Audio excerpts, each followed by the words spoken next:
你说今天我们来聊点啥呢？今天我们来聊万斯。万斯是谁？你给大家科普一下呗。万斯就是川普的那个副总统候选人嘛，他的竞选搭子。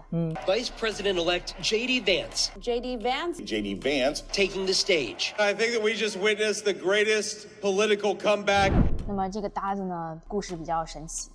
他是也受到很多关注嘛，因为他如果当选了，那不就是很重要的一个岗位嘛，也要了解这个人嘛，所以大家都在说他的事儿。哎，我看很多什么各种金融精英啊，都在研究乡下人的悲歌，因为那些大政方针可能跟他的一些思想会很有关系嘛。他是个什么人呢？他就是那种属于出身非常糟糕的这么一个年轻人。他的家庭非常糟糕，他出生那个区域也非常的糟糕，然后他自己又有暴力倾向、药物滥用，什么各种打架斗殴，就是完全就是一个问题少年、问题青年这样的。结果他后来竟然去了耶鲁的法学院，成了一名律师。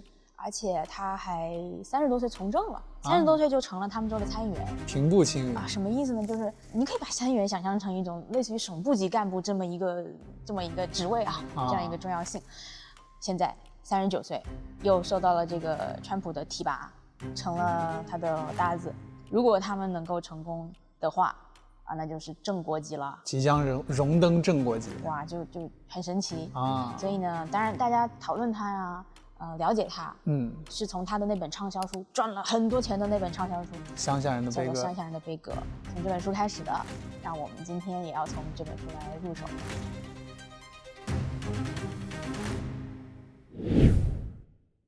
那说到万斯这本《乡下人的悲歌》呀，你能不能跟大家简单科普一下这本书讲的是什么？这本书其实就是他自己的自传，可以说是前半生的自传吧，因为他也就才30多嘛，现在30多岁写了本回忆录，写了本回忆录。那么很多人在看这个书啊，看他的故事的时候，就把它解读为励志的故事，一个就成功学吧。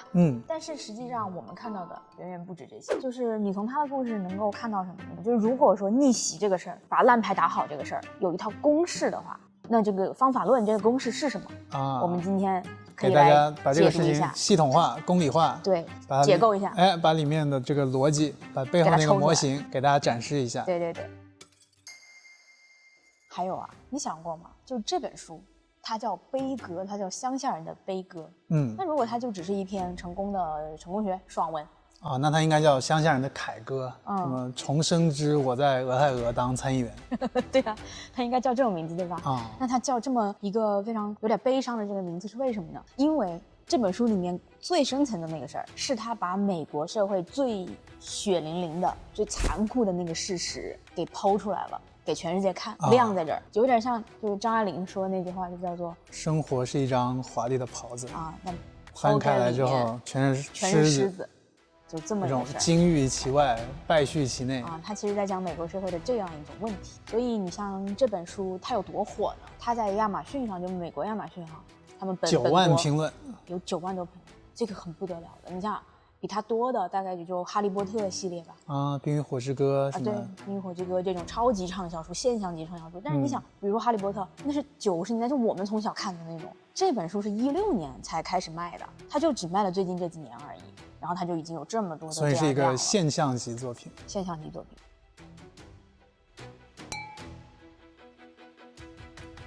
你说这本书为什么是16年写的，16年上市的呢？因为16年世界上发生了一件大事，川普登基了。对，你知道在川普上台之前，其实美国很多这种政界精英啊，都觉得他是没希望的。跳梁小丑。对啊，我们当时16年还在国内读本科嘛，然后16年刚好我们出来交换，然后见到了很多那个美国的一些大教授，精英，特别精英的那种教授，没有一个人把特朗普把川普放在眼里，不讨论他，不值得讨论。对，全部都已经在预设，就是说Hillary 上台了之后，我们要如何，我们这个研究怎么搞，然后哪些方向，就说这个，就跟今天的世界很不一样了。很不一样。那个时候的话，完全就没有想到这个人会来。对，那个时候的万斯其实他站的也不是支持川普的阵营，他其实是一个坚定的反川普的人。对，他就说川普就一骗子，对吧？就是想忽悠我们袖代人民给你投票，其实你根本不代表我们，结果川普真被选上之后，你知道他马上干了一个什么事儿吗？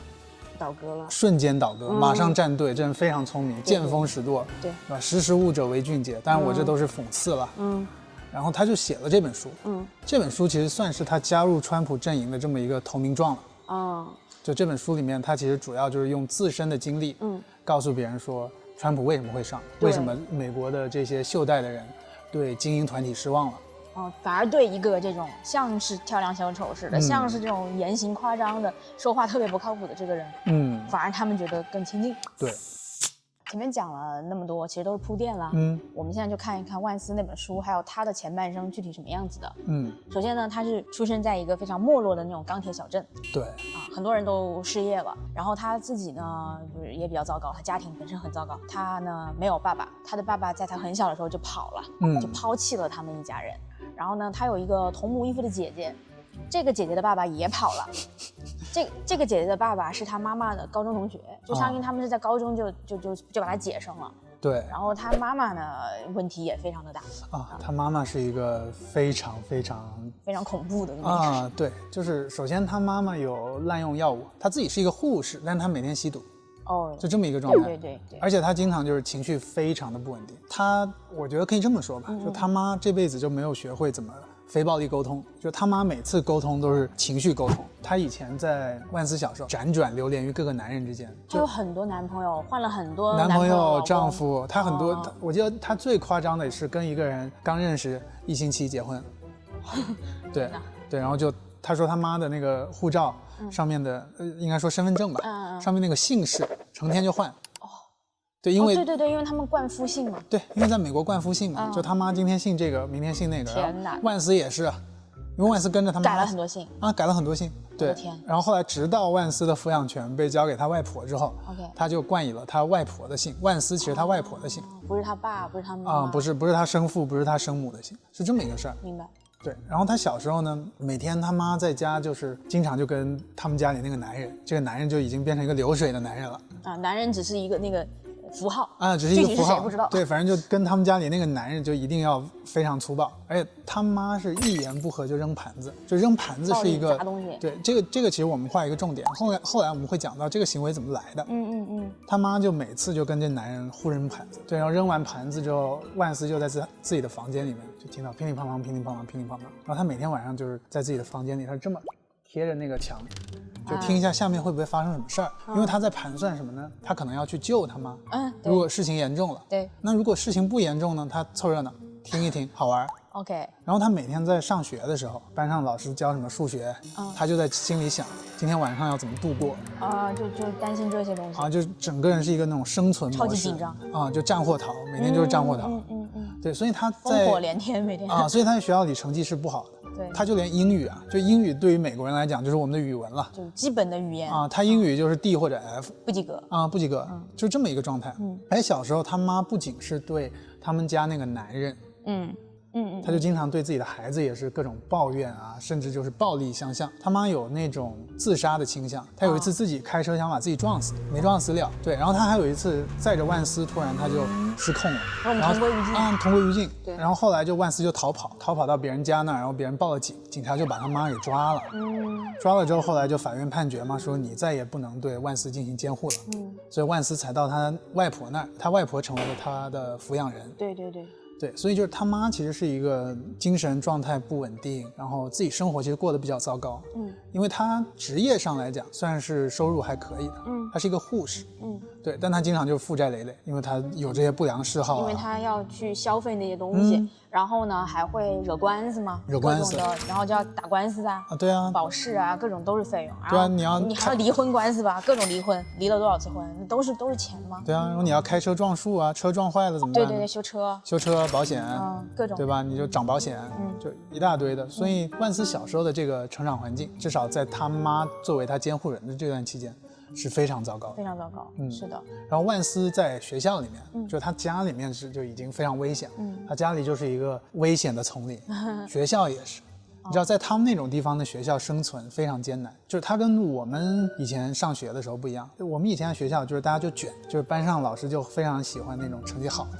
学习好是非常你成绩好非常的性感，对吧？你成绩好就有女孩子可能会喜欢你。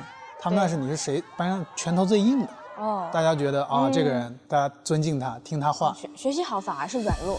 学习好就是娘炮那还不如软弱了。这样子用这种词对吧？就是你这学习好，这人肯定有问题，脑子有问题他才学习好正常人他肯定出去打架呀，正常人是打架的，是这样的一种生存法则啊。对，所以他小时候就打遍天下无敌手，班上基本上没有人敢惹他。他以前最光荣的一次战绩就是把一个恶霸打到躺医院了，他差点以为自己要进少管所。对，就可见在他们那个地方生存，拳头硬你就是大哥，拳头软那别人就是你大哥，就这么一个状态。其实这个悲歌啊，它不是一代人的悲歌。你说他万斯初始化这么糟糕，那跟他妈妈有关，但他妈妈的这些糟糕的境遇，其实跟他妈妈上一代也有关。他妈妈上一代的问题又跟上上一代有关啊，是一个累积代际累积的问题。对，累积的问题。万斯的外婆跟他的外公每天也是在家里砸盘子，就为什么说砸盘子这个事儿在他妈那里那么显性，是一个习得性的技能，是个习得性的技能，因为他妈妈就从小生活在一个父母经常就天天吧打架，都砸盘子，就这样一个环境。那你说他外公外婆为什么就成天吵架呢？那这个又要说到他外公外婆上一代怎么回事，甚至是祖祖辈辈怎么回事。就是万斯他的外婆他们那边，包括他外公啦，其实是爱尔兰人，从爱尔兰移民到美国肯塔基这边阿巴拉契亚山脉这一带的爱尔兰人，其实就是爱尔兰之前在欧洲闹过饥荒嘛，很多的人就逃到海这边来了，逃到美国来定居了，就为了生存。爱尔兰这个民族多说一句，在欧洲也是挺不容易的，就是受压迫的民族，从古时就受压迫，先被罗马人压迫，后来被昂萨压迫，又被英国搞。他们呢来到美国之后，就在当时美国还很小了，所谓的那些老的什么纽约、波士顿那边、新英格兰地区，那都是什么英国贵族老爷，容不下他们的啊，开着公司来的那种，对，什么弗吉尼亚公司、东印度公司，对，都搞这些，都做酒的，做朗姆酒的，倒货的。但是这些爱尔兰的这些大规模的移民，或者说饥荒难民吧，他们就到了美国当时的边陲，也就是靠西边一点的地方。成为了农民，其实就是今天美国的中部。对，他们在这些地方生活下来之后呢，一边开始种田，同时呢还保持了他们原来放牧的习惯。因为他们就是在欧洲其实是属于牧民嘛，对，就有很重的那种牧民文化。他是直到有土豆传到从新大陆发现了土豆，他们才开始耕种，有大规模的土豆可以吃。他以前都是放羊放猪，对，以牧羊啊这些畜牧为主了。这个牧民的文化它有个什么特点呢？就是它的财产特别集中。就比如说我是一个牧民，我有5头羊或者我有10头牛，如果说晚上我睡着了，然后有一个人要偷我东西，偷我的财产，他赶个牧羊犬过来，5头羊一下就偷走了，你就一夜之间所有资产清零了。对啊，他这个偷盗效率特别的高，就是容易把自己的财产就一下损失掉了啊。对，所以他们引申出了一种文化，就是那种复仇的文化。为什么呢？就是比如说有一个人，他那个盗贼啊，他要来偷我的财产，他把我羊偷走了，我给他找到了，我就要把他毙了。而且要用最残酷的方式，一个是报仇雪恨嘛，再一个就是我要让我村里，不是村里，就是那个他们没有村了，就是离群所居的了，就是要让方圆听到这件事儿的，对，凡是能听到这个事儿、这个故事的人都要怕我有点那个杀鸡儆猴，对吧？对，就是这个意思，就威慑，知道我不是一个好惹的人，如果惹了我，偷了我的羊，你的下场会非常的惨。对，所以这就是一种比较暴力的那种复仇的文化嘛，但这个也是情有可原吧。还有一个就是当时他们所在的美国的这个地方是边陲嘛，是无政府状态，没有人管的，没有法律啊，都没有，就自己保护自己。所以越发的跟当地的这个文化或者当地的环境吧，契合了。之所以能在这儿生存，也是因为这个嘛。不然的话，只能靠拳头，不然的话没法在那待下去的。自己保护自己，对，拿枪干别人的这种文化。其实你看万斯他爷爷奶奶，就说外婆吧，他外婆其实身上就是继承，因为他们都是从肯塔基这个叫杰克逊的这小镇来的，他们身上就还继承了他们所生活的那个环境里面的那种文化，对，包括就是他们当时为什么要从肯塔基来到俄亥俄，他们当时是他外婆13岁，他外公17岁的时候，他们俩私奔了。你知道为什么要私奔吧？他外婆算是未婚先孕，你知道他们那地方是天主教啊。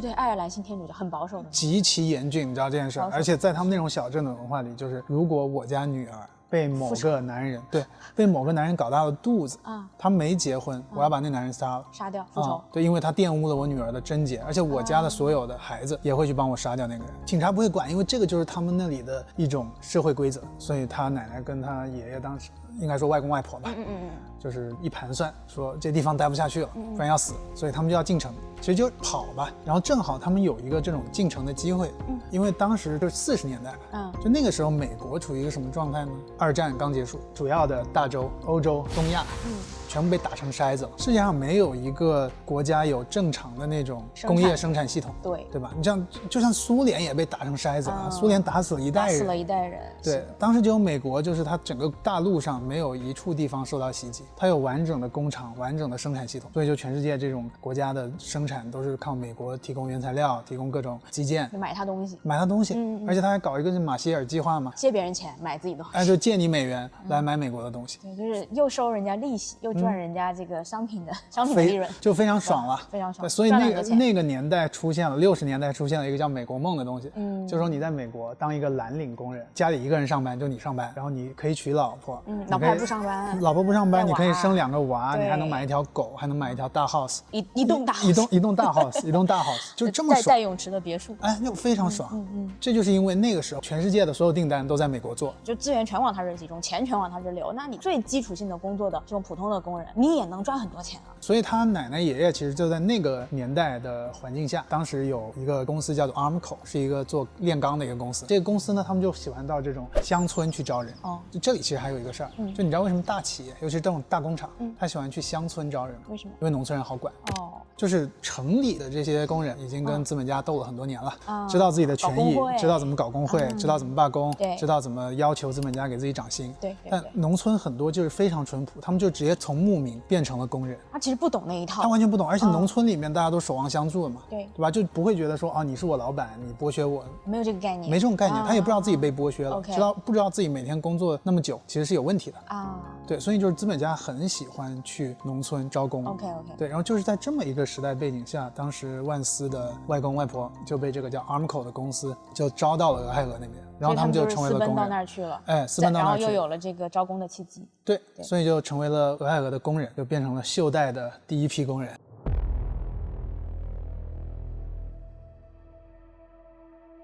很快他们就过上了一个安稳的日子了，实现美国梦了。真的，就工作几年就买了大 house， 过上了一个安稳的生活之后呢，他爷爷这边就出事了。这个我记得太清楚了。你知道为什么吗？就是这个事情简直不可理喻。是什么呢？就是他们当时不是未婚先孕，所以私奔嘛，外公外婆因为这个事儿在他们那里不可饶恕，所以会被他们外婆家追杀，他们要去杀他外公啊。对，所以他们就相当于逃难去了。对，但是一旦结了婚，这个事儿就不一样了，而且不一样到什么程度？就是他的外婆靠边站，只要这个男的原来是我仇人啊，是外人啊，现在变我兄弟了，现在变我兄弟，完全就置这个外婆于完全视而不见的这个地步，置自己家的女性为视而不见的地步。然后他们就会带着这个男的，带着这个女婿，带着这个大舅子、小舅子出去吃喝嫖赌，香艳，而且是由这个女士的兄弟带着这个男的出去乱搞，就很奇怪，非常奇怪，是一种很奇怪的这种男女的不平等，或者就是它有点像日本那蓄养子制度，对，但又不是很像，不太一样。因为蓄养子是什么？就是每年这个不是有大量的这个成年日本男性被收养啊，他们是招去继承的，招去做女婿，但是他是通过做女婿而继承家业，比如说没有儿子或者什么的，就他们一定要男的来继承嘛。那么一般就要选那种成年了的，苗头看着比较正的，一看就是或者直接在企业里面提拔一个职业经理人。对，通常是这样。通常是这样子，那只是用这个婚姻关系去绑定这么一个收养儿子的程序，双重枷锁，让你为我这个家族办事。这就相当于你这个职业经理人之后又变成家人了，对吧？亲上加亲，那你以后就会为企业更卖力。对啊，我光收你做儿子还不够嘛，我还要再绑一道婚姻关系，让你没有办法再把外人带进啊，你就锁定在我们家里，就是这种。但是他这就是有利益考量嘛，这个逻辑链条比较清晰。但是在万斯他们的这个案例里面，他外公外婆的这个事儿就很奇怪，很朴素的，没有什么理由的，突然一下就是好像特别不平等，置他外婆的利益不顾。对，我觉得我唯一能提供的猜测就是，是不是家里多一个男人以后多一个防卫的工具啊？所以要拉拢男人啊，对，就是。但是这个在牧民时代或许有用吧？对，但是你进城了就很奇怪，很奇怪。你想，其实这样子就说到这种不适啊，他外婆其实感觉到了，他外婆就发现他对他们出去乱搞这个事儿特别反感，特别难受。那他就要改变这样的一个现状吗？但是他外婆很悲哀的就是他不会用，比如说法律离婚，他们一辈子没离婚，他们就砸盘子。先是砸盘子，对，砸盘子，然后升级就是往他外公身上浇汽油，然后烧人，然后点人，把人烧着了，就到了这个程度。但是他外婆不会利用一些，比如理性的、讲道理的，甚至法律的手段，他就只会用暴力。悲哀就悲哀在这儿，他感受到他那个文化里面这些所谓糟粕吧带来的这种反感，他有觉醒，但是他用的方法还是那个文化里的方法去解决这个问题，思想工具还是从那个文化里来的。对，比较难受的是这个啊。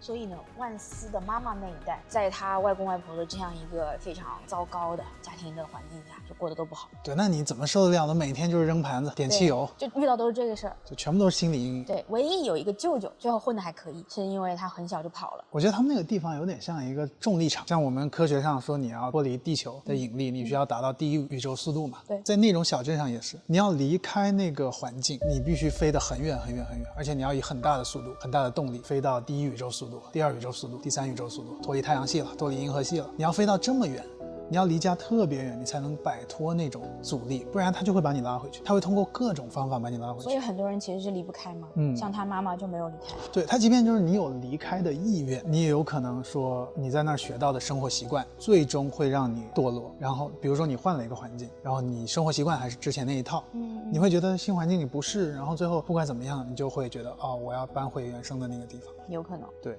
是所以是很难的。就一个人要改变，他需要，尤其是这种地方出来的人，他要做很多很多很多。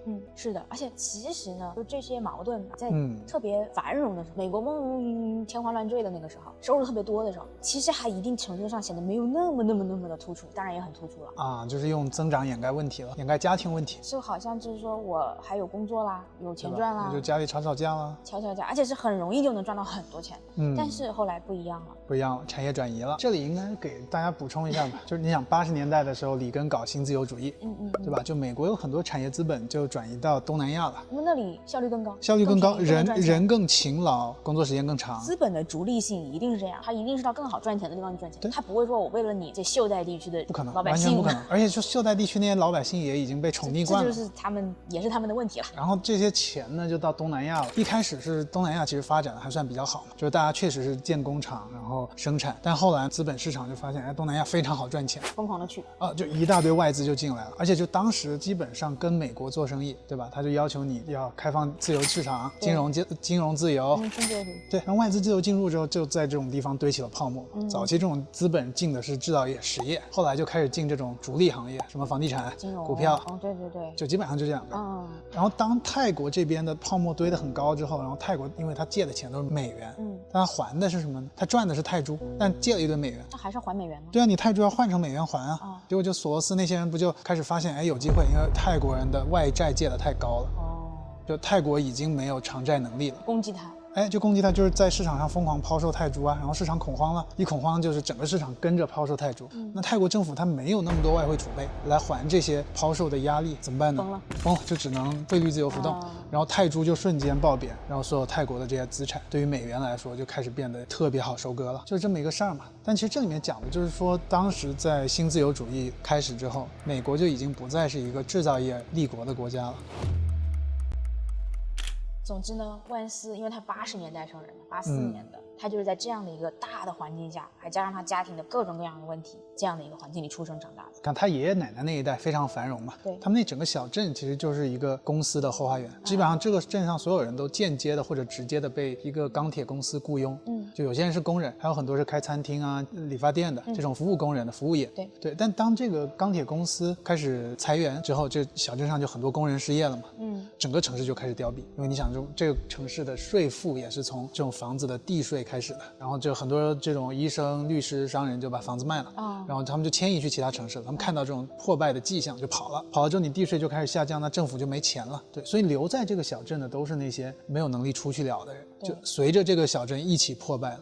他们破败到什么程度呢？就到万斯成长的这个年代，这个小镇上有很多空置的房子，里面住满了流浪汉和吸毒的人。就很多人他们是通过领社会救助，然后就吸毒，生存状态是这样的，没有人去认真工作，因为没有工作。然后那个小镇就是进入了这么样一个恶性循环，没有工作机会，那就犯罪的人更多，然后就更没有工作机会，因为就不会有人想到你这里做商业嘛，然后它整个下旋，螺旋下降。对，就在这样的一个环境下，他妈妈其实也是这种非常糟糕的环境里面堕落的一员。而且因为他妈妈经常犯事儿嘛，要进局子啊，要打官司呀什么的，就要请律师。请律师呢就要花很多钱。他妈妈欠了一屁股债，其实很多都是为了去找律师，都花在这种司法系统上，花在这上面了。而且他奶奶就是外婆还这样帮他妈去借钱，就是以外婆的名义把外婆的房子抵押出去借钱，以付这个律师费。最后他外婆去世之后去清算他的遗产，发现1分钱都没有。万斯就发现就说，哎，那律师挣钱了。那么多人求着他，因为他们家里去找律师的时候不太好，容易见上。万斯第一次有了觉醒，我也想当律师，他就有了第一次要改变自己命运的那个想法，有了一个梦想。当时其实是幻想，因为要当律师这条路是非常艰难，非常难。就在美国，你要当律师，首先你要考进一个法学院吧。但美国的法学院它不是本科，研究生开发，它不是说你本科生就能进的，不像我们国内，对吧？美国就是你要先读4年本科，然后再考研究生，考法学院的研究生，也就至少你的教育可能是在6年这样子。那这个费用就不得了，天文数字。这个可能很多中产甚至都会考量一下，就是能不能付得起这个费用。但是对于万斯来讲，那就更不可能了。基本上这扇门是对他关上的。但是呢，最后他不是去了耶鲁法学院吗？也成了律师，后来从政了。那是他怎么进去的呢？我们先稍微休息一下，留一个悬念。留一个悬念，回头下一节我们再来讲。好了，那这一节到这，拜拜。休息一下。